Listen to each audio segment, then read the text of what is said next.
25 जून 1975 भारतीय लोकतंत्र का वो काला दिन जब संविधान की आत्मा को कैद कर दिया गया था।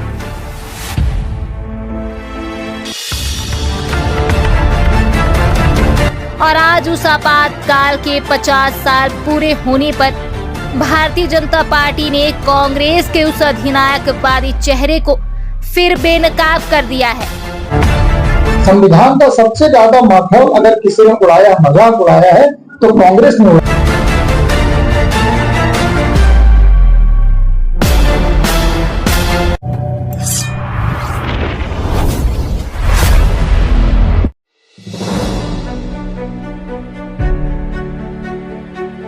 दरअसल मैहर में आयोजित पत्रकार वार्ता में सतना महापौर योगेश ताम्रकार ने जमकर बोला हमला।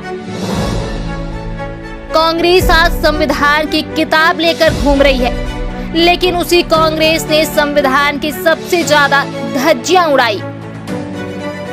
उन्होंने कांग्रेस पर गंभीर आरोप लगाते हुए कहा, 90 बार लोकतांत्रिक सरकारें बर्खास्त करना, 75 बार संविधान को तोड़ मरोड़ कर संशोधित करना और बाबा साहेब अम्बेडकर जैसे संविधान निर्माता को हरवाना, क्या यही है कांग्रेस का संविधान प्रेम?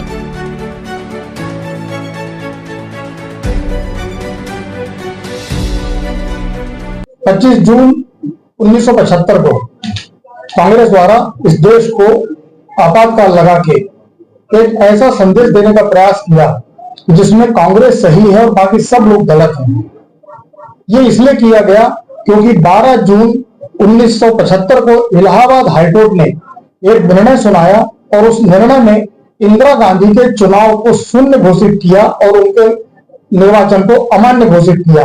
साथ ही एक और काम किया, हाईकोर्ट ने उस आदेश में लिखा कि इंदिरा गांधी अगले 6 वर्ष तक कोई चुनाव नहीं लड़ सकेंगी। इस बात को छिपाने के लिए, अपनी जिद को मनवाने के लिए उन्होंने 25 जून 1975 को पूरे देश में आपातकाल लगा दी। आपातकाल लगाना एक विषय था, लेकिन आपातकाल लगा के हमारे इंदिरा गांधी जी ने और उनके बेटे संजय गांधी ने जिस तरह से संविधान की हत्या की, मैं आपको बताना चाहता हूं कि 5 साल का कार्यकाल उनका 1 साल बाद पूरा होने वाला था। संविधान संशोधन किए बिना किसी भी प्रकार से ये परिवर्तन नहीं हो सकता था। 7 महीने तक अवैधानिक सरकार चलती रही और दिल्ली से पूरे देश का संचालन करती रही। 7 महीने बाद उन्होंने संविधान संशोधन किया और वो संविधान संशोधन 1 वर्ष का कार्यकाल बढ़ाया जाए, विधानसभा, लोकसभा, राज्यसभा का 5 साल के बदले 6 साल किया जाए, ये संविधान संशोधन किया गया सिर्फ इसलिए कि वो सत्ता में बने रहें और सत्ता से बाहर न जाने पाए। उन्होंने ना तो न्यायपालिका का सम्मान किया और ना ही जनता के चुने हुए प्रतिनिधियों का सम्मान किया। इसी प्रकार से 2 चुनी हुई सरकार तमिलनाडु की और गुजरात की उसी समय, जो कि कांग्रेस की नहीं थी, उनको भी धारा 358 के तहत उन्होंने अधुच्छेद कर दिया। वहां चुनी हुई जनता की सरकार को उन्होंने बर्खास्त कर दिया सिर्फ इसलिए कि वो कांग्रेस की सरकारें नहीं थी। अभी हमारे राहुल गांधी संविधान की किताब लेकर संविधान की दुहाई देते हैं। वास्तविकता यह है कि संविधान का जितना मजाक कांग्रेस ने उड़ाया है, यही राहुल गांधी 2013 में सरेआम संविधान के पन्ने को पत्रकार वार्ता में फाड़कर फेंकते हुए उन्होंने ये कहा था, मैं इस संविधान को नहीं मानता हूं। इस प्रकार के कृत्य करने वाली कांग्रेस अगर संविधान की दुहाई देती है, जिसने संविधान को अपने घर की बकौती मानकर अपने हिसाब से उसमें परिवर्तन किए, मैं आपको बताना चाहता हूं कि कांग्रेस सरकार ने 75 बार संविधान में संशोधन अपनी सुविधा के लिए किया और उस 75 बार में 90 बार चुनी हुई सरकारों को बर्खास्त किया। हिंदुस्तान के इतिहास में आज तक कभी ऐसा नहीं हुआ। हम भारतीय जनता पार्टी के कार्यकर्ता उस पार्टी के हैं कि जब 1 सीट हमारी कम थी तो माननीय अटल जी ने कहा, हम सत्ता से बाहर जाना स्वीकार करेंगे, हम किसी भी प्रकार का समझौता नहीं करेंगे। इस प्रकार की पार्टी हमारी भारतीय जनता पार्टी है। उस समय आपातकाल लगाकर ऐसे निर्दोष लोगों को, 1.25 लाख लोगों को जेल में डाल दिया गया। वो हमारे समाज के प्रतिष्ठित व्यक्ति थे, हमारे पत्रकार बंधु थे, हमारे राष्ट्रीय स्वयंसेवक संघ के स्वयंसेवक थे। सोशलिस्ट पार्टी के कार्यकर्ता थे जिन्होंने भी उसका विरोध किया। यहां तक कि कांग्रेस ने सुभाष चंद्र बोस जैसे व्यक्ति को, जो कांग्रेस के ही अध्यक्ष थे, उनको भी उस पद से इसलिए हटा दिया क्योंकि उन्होंने कांग्रेस के इस निर्णय का विरोध किया था। कांग्रेस अपने ही आधार पर सत्ता चलाना चाहती है, न उन्हें संविधान से कोई लेना देना, न चुनी हुई सरकारों से कोई लेना देना। और राहुल गांधी कहते हैं कि संविधान की रक्षा करेंगे।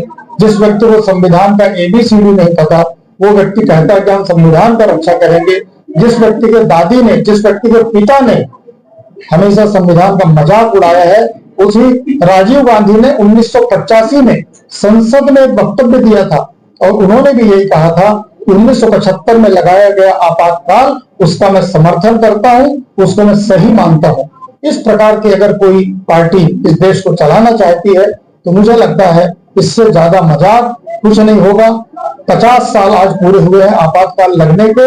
21 महीने के आपातकाल में बहुत लोगों ने यातनाएं सही, कोई धारा का उल्लेख नहीं, कोई जुर्म का उल्लेख नहीं, किसी प्रकार की घटना दुर्घटना का उल्लेख नहीं, जेल में डाल दिया।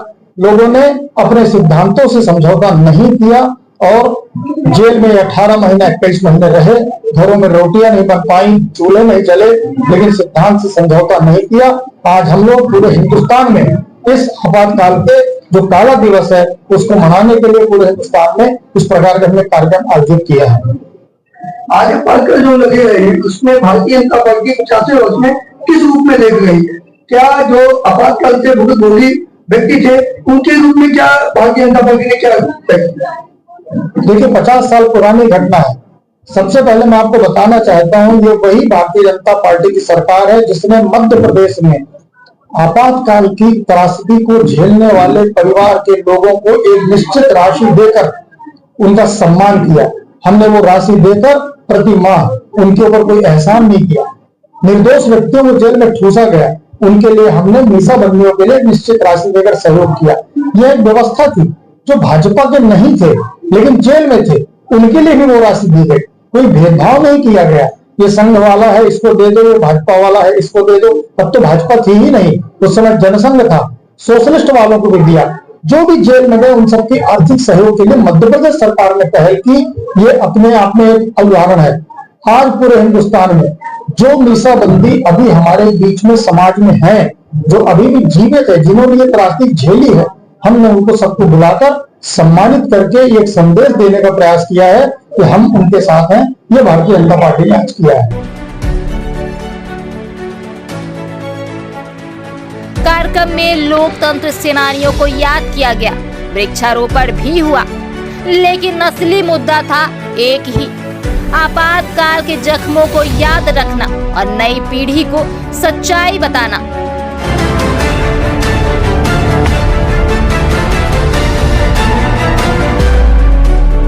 मैहर से अभिषेक तिवारी की रिपोर्ट, मैहर टाइम्स।